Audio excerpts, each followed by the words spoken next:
नमस्कार बच्चों, अपन पिछले वीडियो में कल्पित माध्यम कंप्लीट कर लिए थे। आज अपन 17.5 पढ़ेंगे जिसमें है भारित माध्य। भारित माध्य भी वही कल्पित माध्य समांतर माध्य के तरीके से ही निकाला जाता है। भारित माध्य आ जाए या समांतर माध्य आ जाए, दोनों में बात वही है। बस थोड़ा अंतर यह है कि भारित माध्य में जो भार होता है उस भार को अपन W से दर्शाते हैं। भारित माध्य में जो भार होता है उस भार को किससे दर्शाते हैं? W से दर्शाते हैं। और समांतर माध्य हो या कल्पित माध्य हो, उसमें बारंबारता होती है, उस बारंबारता को अपन किससे दर्शाते हैं? F से दर्शाते हैं। ठीक है, बात ध्यान रखना, आपको कल्पित माध्य पूछे या भारित माध्य पूछे, उसमें कोई कंफ्यूज होने की बात नहीं है। दोनों एक जैसे ही है, निकालने में कोई दिक्कत नहीं आएगी। आपको ध्यान देना, मैं आपको समझाऊंगा। और एक बात ये है कि ये जो 17.5 है वो माध्यमिक शिक्षा बोर्ड की जो बुक है उन बुकों में ये प्रश्नावली प्रिंट हो रही है, नहीं छपी हुई है। इसलिए फिर भी अपने को इसको निकालना है, क्योंकि इसमें 17.4 के बाद में तुरंत 17.6 आती है। 17.5 का कोई प्रारूप नहीं है। अपने को इसको समझना है, कैसे देखना क्या है इसमें, इस बात को अपन देखेंगे। देखिए, पहला क्वेश्चन अपने पास है कि एक छात्र ने अंग्रेजी में 46%, गणित में 67%, हिंदी में 53%, इतिहास में 72 तथा अर्थशास्त्र में 58% अंक प्राप्त किए। इन विषयों के अंक दे रखा है, प्रश्न प्रतिशत में दे रखा है।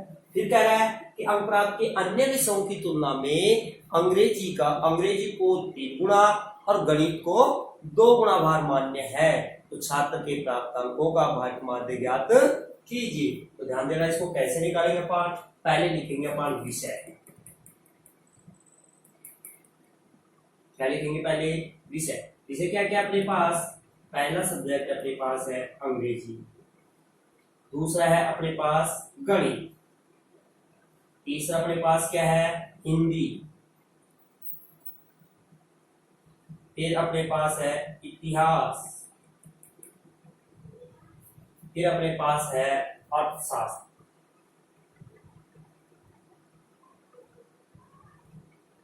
इसमें लिखेंगे प्राप्तांक,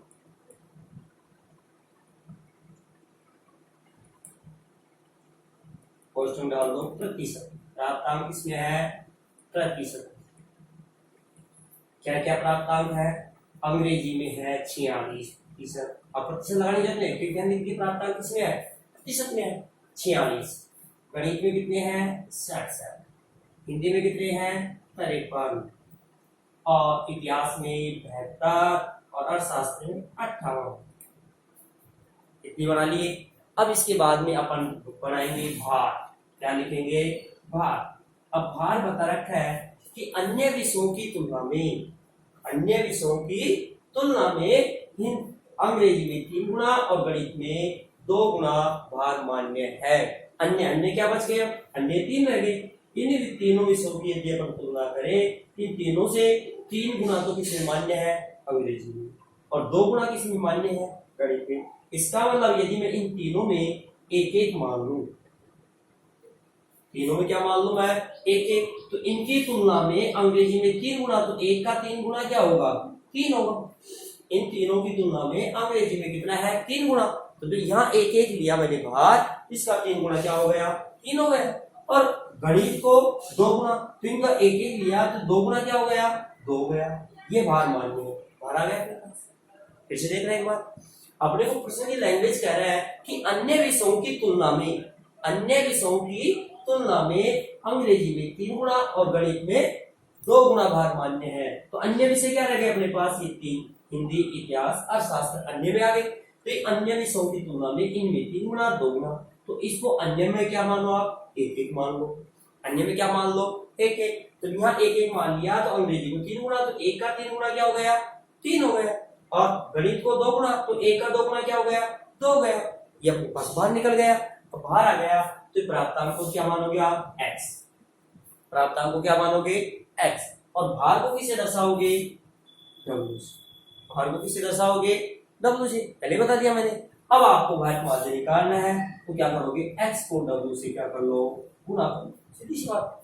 एक्स को डब्ल्यू से क्या कर लोगे, गुणा कर लो, वही समांतरवादी जैसा ही है। इस समांतरवाद में एक्स और यहाँ एफ होता था, एक्स को से क्या कर देते अपन, गुणा कर देते, वही बात यहाँ हो गई। अब गुणा करेंगे अपन, 6 × 18, 1 4 × 12 13, 138, 7 × 14, 1 7 × 12 13, 134, 53 को 1 से करेंगे 53, 72 को 1 से करेंगे 72, 58 को 1 से करेंगे तो 58। योग कर लीजिए, इसका योग करेंगे 7 × 4 12, 12 × 3 15, 15 × 10 25, 2 2 3 5, 5 3 8, 8 5 13, 30 25, 2 और 2 4, 455 आना इसमें, क्या गया 455। अब इसका योग कर लो, इसको कहेंगे सिग्मा एक्स डब्ल्यू, और इसको क्या कहोगे, सिग्मा डब्ल्यू 5 3 8। अब ज्ञात कर लीजिए आप क्या, भारित माध्य। अब भारित माध्य का फॉर्मूला क्या बन गया आपके पास, अब आपको को पता है, फॉर्मूला याद करने की कोई जरूरत नहीं है, पैटर्न याद है तो फॉर्मूला ऑटोमेटिक बन जाएगा। क्या है अपने पास, सिग्मा एक्स डब्ल्यू में भाग दे देंगे सिग्मा डब्ल्यू का, सिग्मा एक्स डब्ल्यू में भाग देंगे किसका, सिग्मा डब्ल्यू का। इसका मान क्या गया 455 में भाग दे दीजिएगा किसका, 8 का भाग देंगे, 8 का भाग देंगे, 8 × 40, शेष रहेगा क्या 5 हो गए 55, 8 6 8 7 56 कर दीजिए, 8 6 48, 8 6 48, शेष रहे कितने 7 हो गए कितने 70, 8 या 64, शेष रह गए 6, 8 7 56 और 8 40। आपके पास 56.875 क्या गया इसका भारित क्या गया। एक बार इसका आप स्क्रीनशॉट लीजिएगा।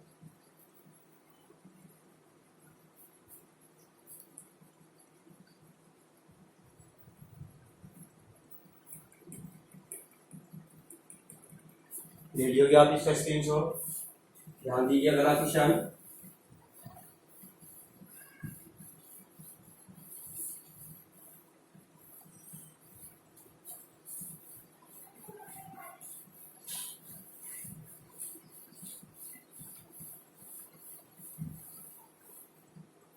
अगला क्वेश्चन अपने पास है कि दो उम्मीदवार ए व बी व्यावसायिक कॉलेज में प्रवेश हेतु विभिन्न विषयों में निम्नानुसार अंक प्राप्त करते हैं। इनके पास साथ में दिए हुए हैं, दो उम्मीदवार हैं, एक तो ए है और एक क्या है बी।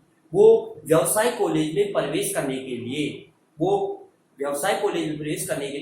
जिनको उनका एग्जाम लगता है उनमें विभिन्न विषयों में वो अंक प्राप्त कर रहे हैं। तो अंक प्राप्त करने के बाद ये कह रहा है कि उनका भारित माध्य ज्ञात कर बताइए कि छात्र ए व बी में से कौन सा छात्र अधिक योग्य होगा, यानी कि किस छात्र का भारित माध्य अधिक होगा, जो अधिक योग्य होगा, जिसका भारित माध्य अधिक होगा वो अधिक योग्य होगा। तो इसमें से ये बताना है अपने को कि कौन सा छात्र है जो इसमें अधिक योग्य होगा। तो देखिए अपने पास विषय है अंग्रेजी,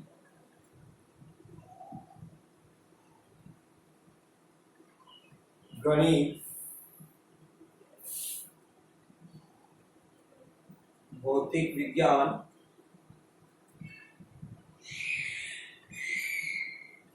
रसायन विज्ञान।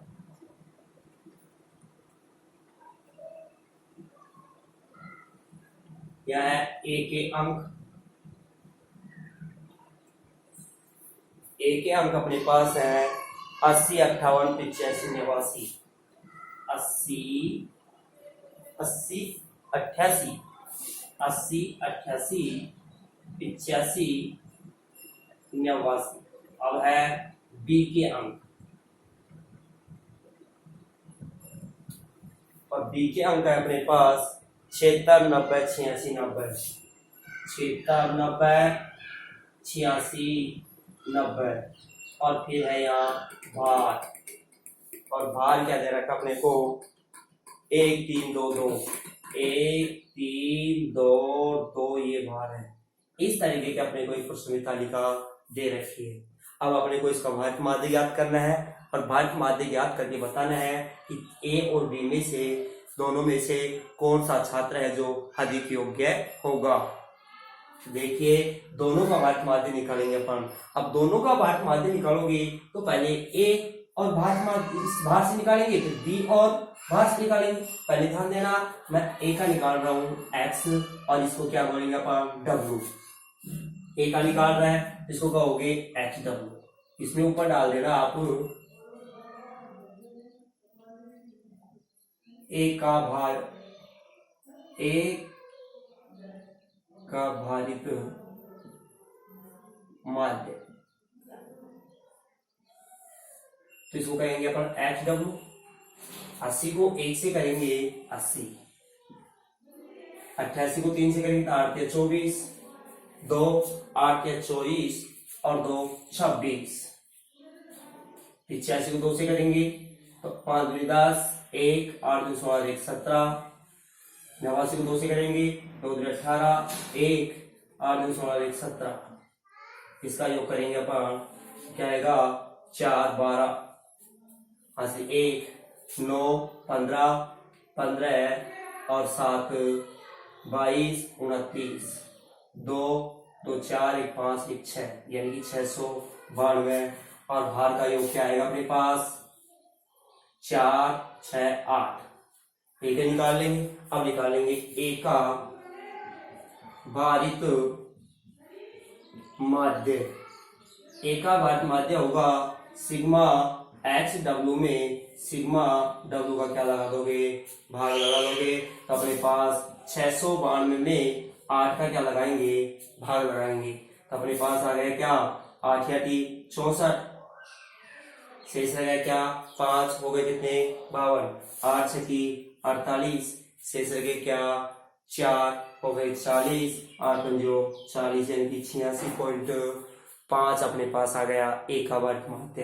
अब किसका निकालेंगे बी का। अब बी का निकालोगे तो बी को डब्ल्यू से गुणा करोगे, बी का क्योंकि अंक को क्या मानोगे एक्स मानोगे और डब्ल्यू अपने पास दे ही रखा है। बी का निकालेंगे क्षेत्र को 1 से करेंगे तो वही क्या होगा क्षेत्र, और 90 को 3 से करेंगे 9 3 27 यानी 270, 86 को 2 से करेंगे 6 दूनी 12, 8 दूनी 16 1 17 172 हो गया, और 90 को 2 से करेंगे तो वही 2 9 दूनी 18 180 हो जाएगा। इसका क्या कर लोगे आप योग करोगे, और योग करोगे तो क्या हो गया 8 7 दूनी 14 7 के 21 29 2 4 5 6, ये आ गया अपने पास 698। क्या गया 698। अब यहाँ निकालेंगे अपन बी का भारित माध्य। अब बी का निकालेंगे तो सूत्र वो लगेगा सिग्मा एच डब्ल्यू में किसका भाग देंगे सिग्मा डब्ल्यू का भाग लगा देंगे। सिग्मा एच डब्ल्यू का मान क्या है अपने पास 698 में भाग देंगे किसका 8 का भाग देंगे तो वही 8 8 64, क्या शेष रह गया 5, क्या शेष रह गया 5 रह गया, हो गया 58, 8 7 56, शेष रह गया अपने पास 2, हो गए 20, 8 दूनी 16, शेष रह गए 5, 8 दूनी 4, 8 पंजो 40 यानी कि 87.25 अपने पास किसका गया बी का गया। अब आप दोनों में देख करके बताइए कौन सा छात्र अधिक योग्य होगा। आप ही देख के बताइए कि कौन सा छात्र अधिक योग्य होगा। कि ए का भार तो आया है अपने पास 86.5, बी का भार क्या है 87.25। अपने को पता है कि छात्र बी का भार अधिक है, छात्र बी का भार अधिक है, तो इसलिए बी अधिक योग्य होगा। तो देखिए छात्र बी अधिक योग्य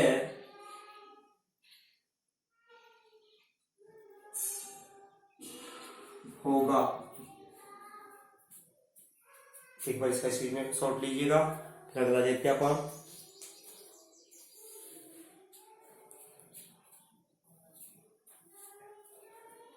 ले लियोगे मेरे साथ जब स्क्रीनशॉट तो देखिएगा।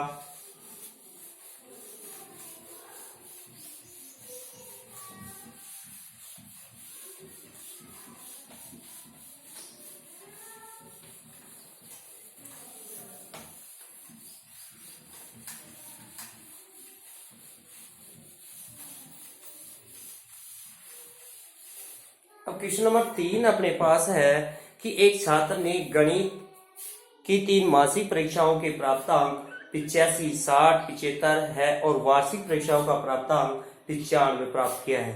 तो मासिक परीक्षाओं के भार समान है, जबकि वार्षिक परीक्षा का भार मासिक परीक्षा के भार से दुगना है।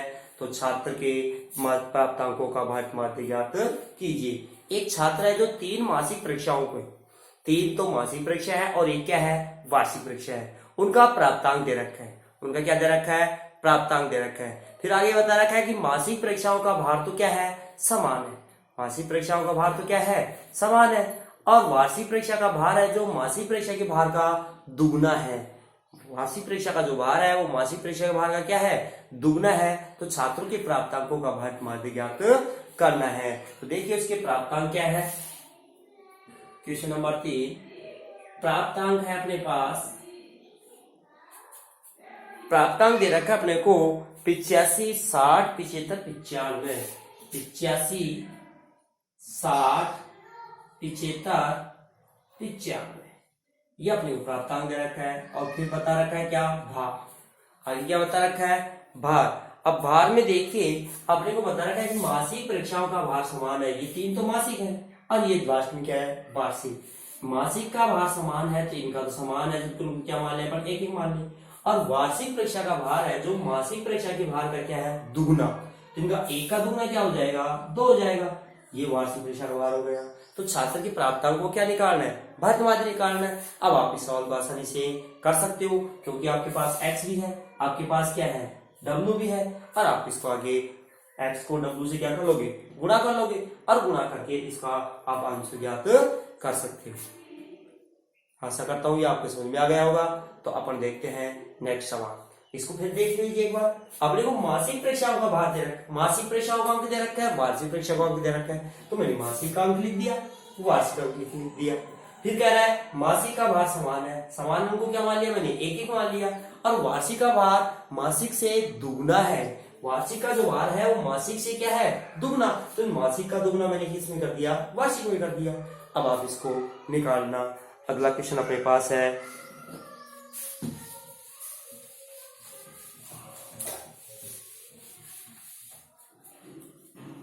एक कक्षा में 45 छात्र हैं। एक कक्षा में 45 छात्र हैं जिनमें 15 लड़कियां हैं। 15 क्या है, लड़कियां। अब 45 छात्र हैं जिसमें 15 लड़कियां हैं। लड़कियों का औसत भार 45 किग्रा। लड़कियों का औसत भार क्या है, 45 किग्रा। मतलब लड़कों का औसत भार 52 किग्रा है। तो लड़कों का औसत भार क्या है, 52 किग्रा। तो कक्षा में विद्यार्थियों का औसत भार ज्ञात कीजिए। कुल छात्र कितने हैं, कुल छात्र 45। कुल छात्र कितने हैं, 45, जिसमें लड़कियां कितनी हैं, 15। अब जब 45 में से 15 लड़कियां हैं तो लड़के कितने रह गए, टोटल विद्यार्थी तो 45 है, लड़कियां 15 है, तो शेष बचे क्या, लड़के। तो लड़के कितने रह गए इसमें, लड़के आ गए अपने पास 45 में से 15 लेस कर दो, 30 लड़के हो गए इसमें। 30 क्या हो गए, लड़के हो गए। अब कह रहा है कि लड़कियों का औसत भार 45 किग्रा। लड़कियों का औसत भार, लड़के 15 है तो 15 लड़कियों का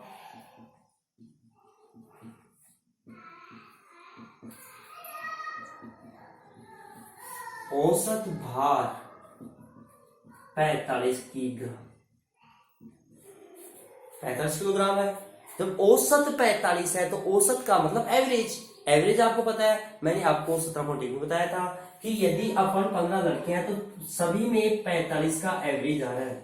सभी का एवरेज देखें तो समानता देखें तो सभी में 45 की समानता आ रही है। तो एवरेज अपने पास 45 का एवरेज आ रहा है। तो एक लड़की में 45 आ रहा है, दूसरी में 45, तीसरी में 45, चौथी में 45, इस तरीके से 15 लड़कियों में कुल कितना भार हो गया, निकाल। 15 लड़कियों का कुल भार। अब एक लड़की में 45 आ रहा है तो 15 में क्या हो जाएगा, 15 से क्या कर लोगे, गुणा, क्योंकि एवरेज 45 आ रहा है, 45 तो समान औसत आ रहा है ना, औसत का मतलब समान है 45 सब में। तो देखिए 15 इंटू 45 तो 15×5 = 75, 7 15 × 60 और 7 67। तो ये अपने पास 15 लड़कियों में 675 का किलो वजन हो गए, बाहर हो गया उसमें। अब लड़के के अपने पे है, लड़के कितने हैं 30, और 30 लड़कों का औसत भार अपने को दे रखा है 52 किलो। क्या दे रखा है 52। अब औसत का मतलब वही एवरेज 52 के हिसाब से एवरेज आ रहा है। जब एक लड़के में 52, दूसरे में 52, तीसरे में 52, चौथे में 52, इस तरीके से, तो 30 में कितना वजन हो जाएगा वही इसी की तरीके से निकाल लेंगे। और 30 लड़कों का कुल भार, और कुल भार हो जाएगा 52 × 30, 0 3 × 6 5 3 15, 1560 हो गया। कितना हो गया 1560 किलो हो गया। अब देखिए 30 और 15 45 छात्र है, तो 45 विद्यार्थियों का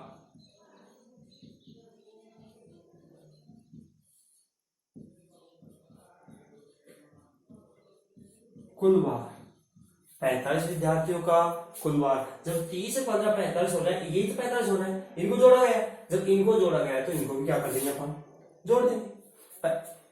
45 विद्यार्थी कैसे हुए, 30 लड़के और 15 लड़कियां को जोड़ने से तो 45 हुए। जब इनको जोड़ने से 45 हुए तो इनका भार को भी जोड़ दो। इनका लड़कियों का कितना है 675 और लड़कों का कितना है 1560। इनको जोड़ेंगे अपन तो 5 13 1 11 12 1 और 2, यानी क्या आ गया इसका 2235 किलो गया।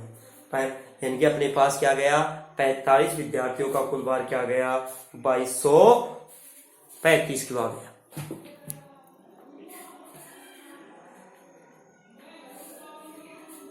अब जब 2235 आ गया तो आगे देखिए 45 विद्यार्थियों का कुल भार आ गया 2235, तो 45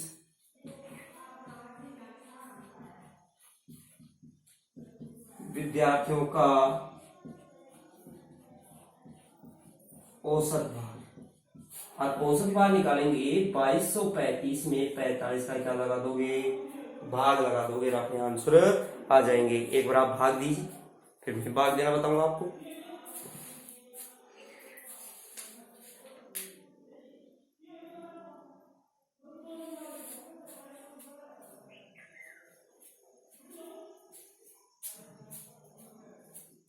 देखिए एक बार मैं बताता हूं फिर आपको। 2235 में भाग दोगे आप किसका 45 का। 45 का भाग 2 में जा रहा है क्या, नहीं जा रहा। 22 में जा रहा है क्या, नहीं जा रहा। इसमें दोगे 223। अब 223 में कितनी बार जाएगा 4 बार, 4 बार जाएगा, 5 बार तो नहीं जाएगा। 5 बार तो 225 होते हैं, नहीं जाएगा 5 बार। 4 बार जाएगा और 45 हो 180, 3 4 क्या रहेगा शेष 43, क्या उतार लेंगे 5। अब कितनी बार जाएगा 7 बार, 7 बार जाएगा 6 बार जाएगा, देखते हैं 6 बार देखते हैं पहले। 5 6 30, 3 24 और 3 27, 9 बार जाएगा, 9 बार जाएगा, 9 बार जाएगा तो 5 9 45, शेष रह गए 4, 5 9 45 4, 9 4 36 4 40, क्या रह गया अपने पास 30। उतार लेंगे क्या, उसने पॉइंट लगा के क्या उतार दोगे 0 उतार दोगे। अब कितनी बार जाएगा अपने पास 45 का भाग इसमें जाएगा 6 बार, 56 जो 30, आज में कितने रह गए 3, 6 चौका 24 और 3 27, फिर 30 आ गया, 6 6 आएंगे बार बार, क्या आएंगे 6 6 और अपने पास रह जाएगा 49.66 जाएंगे, तो इसको क्या बना दोगे आप 7 और 49.67 आपके क्या आ जाएगा आंसर। ये आपकी भारत माध्यमिक की प्रश्नावली 17.5 का क्या हो गया समापन हो गया। आशा करता हूं कि मेरे द्वारा जो समझाया गया है वो आपको समझ में आया होगा। जो मैं आपको समझाया वो आपको समझ में आ रहा होगा। इसलिए अपने चैनल को क्या करें, सब्सक्राइब करें और बेल आइकन को दबाना न भूलें, ताकि आपके पास जो भी मैं वीडियो डालूँ वो आपके पास पहुंच सके। और अगले वीडियो में अपन पढ़ेंगे माध्यक। इम्पोर्टेंट टॉपिक है माध्यक, यानी कि माध्यिका माध्यक बात वही है। ये इम्पोर्टेंट टॉपिक अपन पढ़ने को जा रहे हैं, इसलिए अगले वीडियो को देखें। और इससे पहले के वीडियो देखने के लिए आपको इसमें नीचे डिस्क्रिप्शन में मैंने लिंक दे रखा है, उस लिंक पर क्लिक करके इससे पहले के वीडियो को आप देख सकते हो। तो आशा करता हूँ मेरे द्वारा समझाया हुआ आपको समझ आ रहा होगा। धन्यवाद।